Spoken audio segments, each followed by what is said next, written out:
साल 1973 नीतीश कुमार जब पढ़ाई कर रहे थे उस दौरान वो फाइनल ईयर में थे और उनको पता चलता है कि साहब उनकी शादी जो है वो तय कर दी गई है। उनके पिताजी ने उनकी शादी जो है वो तय कर दी है और दहेज में 22,000 रुपए भी मांगे हैं। इसे सुनने के साथ ही नीतीश कुमार पढ़ाई को छोड़ के सीधे अपने गांव बख्तियारपुर पहुंचते हैं और गुस्से से अपने पिताजी से कहते हैं कि मैं ये शादी इसलिए नहीं कर सकता क्योंकि आपने दहेज का रकम जो है वो मांगा है और मैं दहेज वाली शादी नहीं कर सकता।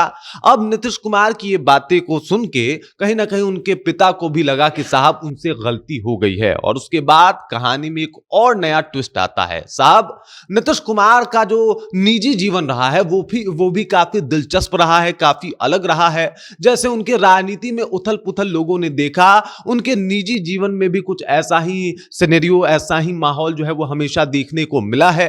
बात 1973 की थी और क्या कुछ हुआ उस दौरान, ये सब कुछ आपको हम विस्तार पूर्वक बताएंगे, समझाएंगे। लेकिन उससे पहले मेरा परिचय जान लीजिए।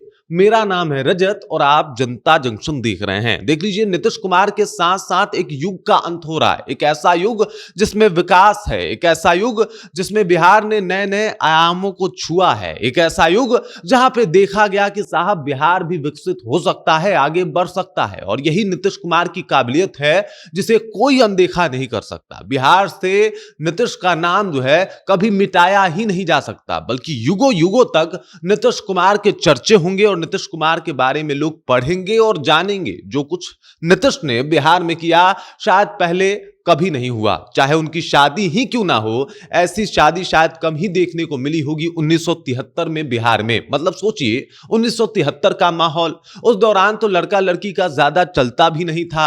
गांव के माहौल में तो होता ऐसा था कि जो पिताजी कह दिए, जो घर का गार्जियन कह दिया, उसे मानना ही पड़ता था। लेकिन नीतीश कुमार इसके विरोध में थे। इसके पीछे का कारण था क्योंकि उनके पिताजी ने दहेज मांगा था और दहेज के खिलाफ उस वक्त भी थे नीतीश कुमार। वो कह रहे थे साहब दहेज वाली शादी हम नहीं करेंगे। अगर पिताजी दहेज लेंगे तो इस कुप्रथा के समर्थन में बिल्कुल हम नहीं आने वाले हैं। नीतीश कुमार की सोच 1973 में ऐसी थी जब वो छात्र जीवन में थे, वो फाइनल ईयर में थे। उनसे बिना पूछे उनकी शादी फिक्स कर दी गई थी। बाद में उनसे पूछा गया था कि आप शादी करोगे, फिर उन्होंने कहा था पिताजी की जैसी मर्जी। लेकिन जब उनको पता चलता है कि 22,000 रुपए दहेज का रकम भी मांगा गया है तो यह बात नीतीश कुमार को ना गवारा गुजरता है। वो बख्तियारपुर पहुंचते हैं और कहते हैं कि साहब ये तो ठीक नहीं है, आप शादी हमारी करवा दीजिए, हम शादी करने को तैयार हैं, लेकिन इस तरीके से नहीं, मतलब हम दहेज नहीं लेंगे। और उसके बाद उनके पिता कहते हैं कि अगर मुन्ना को, नीतीश कुमार का घर का नाम जो है वो मुन्ना ही था, नीतीश कुमार को के जो भी इनसे बड़े थे वो इनको मुन्ना ही बुलाते थे, चाहे इनके पिता ही क्यों ना हो। तो उन्होंने कहा कि अगर मुन्ना को दहेज नहीं चाहिए तो ये तो अच्छी बात है, हम भी उसके खिलाफ हैं। और उसके बाद दूसरा कार्ड छपा, क्योंकि पहला कार्ड छप चुका था, लोगों में बढ़ चुका था।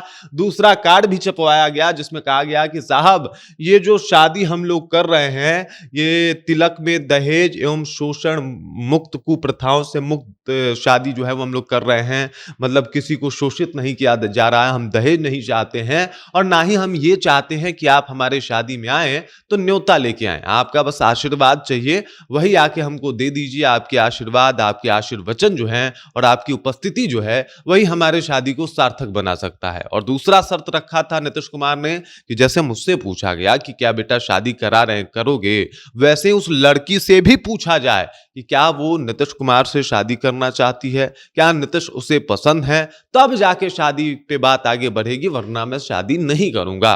फिर जो नीतीश कुमार की पत्नी थी उनसे भी पूछा गया, मंजू देवी उनका नाम था, उनसे भी पूछा गया, जो इस दुनिया में नहीं है अब, उनसे भी पूछा गया और फाइनली उन्होंने भी हामी भर दिया। और तब जाके नीतीश और मंजू कहीं एक हुए।